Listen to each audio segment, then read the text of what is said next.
Hey guys, it's Heather from Here She Grows, and today's the day. So my banana plant, or hardy banana, also called Musa basjoo, has definitely seen better days. She was beautiful right up until October 31st, and then on Halloween we got hit with a freeze and snow, and it was curtains for her. So now is my cue to cut this back, and I'm going to experiment this year. So Musa basjoo is hardy to zone 5, supposedly with good protection, but big news. The U.S. Department of Agriculture has announced that my area is now 6A, which means we're slightly warmer, but maybe not quite warm enough to leave this unprotected, I'm sure. I'm going to treat my garden as I always have, as 5B, but hopefully it'll increase the chances of being able to overwinter my Musa basjoo in the ground.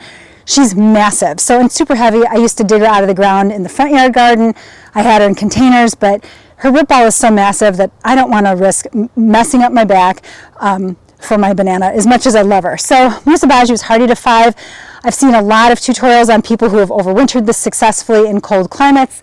And then I've also seen tutorials where people have not had so much success. So I am going to take a little insurance policy from this and cut off a small pup from this and overwinter it in the basement as I normally have done in the years past. So my first step is cutting this back. So I wait until it gets hit with a hard frost. It does its dramatic thing and looks completely pitiful, and then I go in and cut it back. So that's my first step. I'm going to cut this to the ground, and then we'll move on to the next step.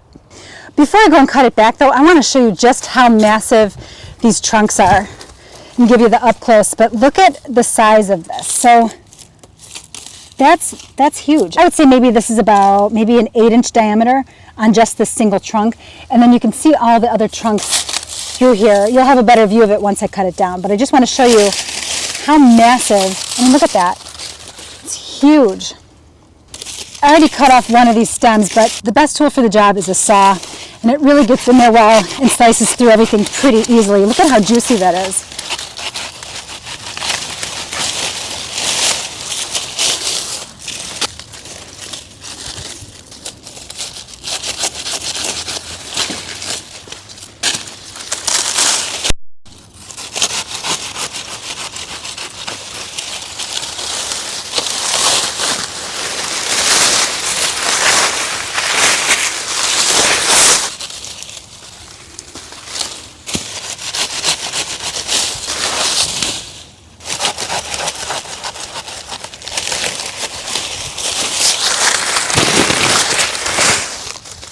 Well, that was short work, and they're really tender. As big as they are, it's actually really not a tree at all. It's a plant. I mean, it's a super juicy plant. It's not a tree, but and it makes it really simple to cut back too. So it's not like I'm cutting through bark. It's just very fleshy and very juicy.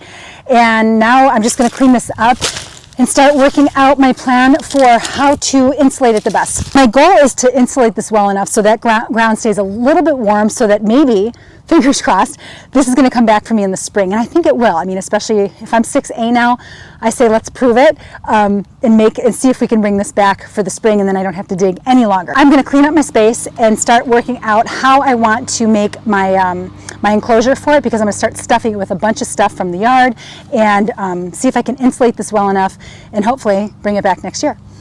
Okay, everything's cut back. Look at how wet these are. I mean, just so full of moisture. Ladybugs are good luck, right? So maybe I'm on the right path. And if you give these guys a squeeze, look at all the moisture just squeezes out of it. It's a juicy plant. I have a bunch of my stakes that I use for my tomato plants in the veg garden, as well as my smaller dahlias. And I'm just going to use those and pound them into the ground in a circular shape around the base of my plant so that I can form an enclosure using chicken wire around that so that it holds all the mulch and the leaves that I'm going to bury this plant under.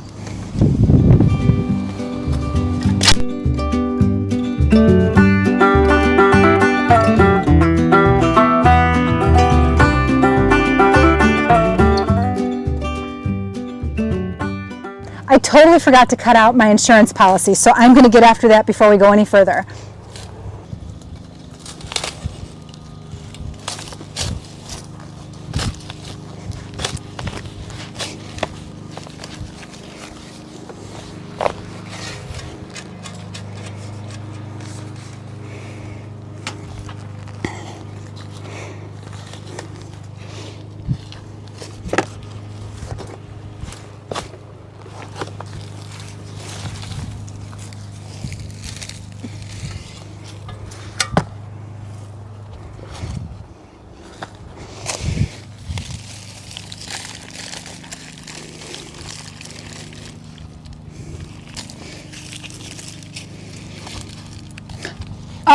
So I got 2 of the pups here, good roots on them, and I'll use those, let those go dormant in the basement, keep them lightly watered, and carry these through the winter as I have done in the past with these. And that way I have a backup plan. If this doesn't work out, I got these 2 babies. Now I'm just going to open up my chicken wire and start working this around the frame that I made with my stakes. I've got some wire snips to make cutting through it easier, and this is where the leather gloves come in really handy because this stuff is sharp.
So I'm just putting in a couple landscape pins just to help anchor it a little bit better.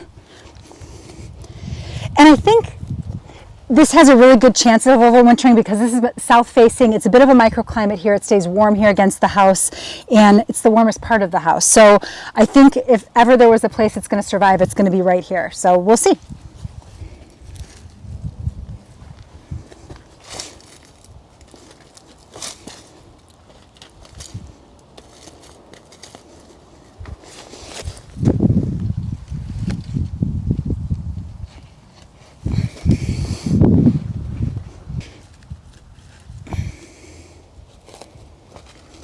So I've got the enclosure in place, and I already broke one of the stakes, but it should hold up okay.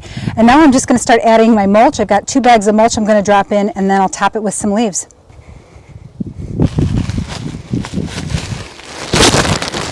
And finally, a big old bag of leaves.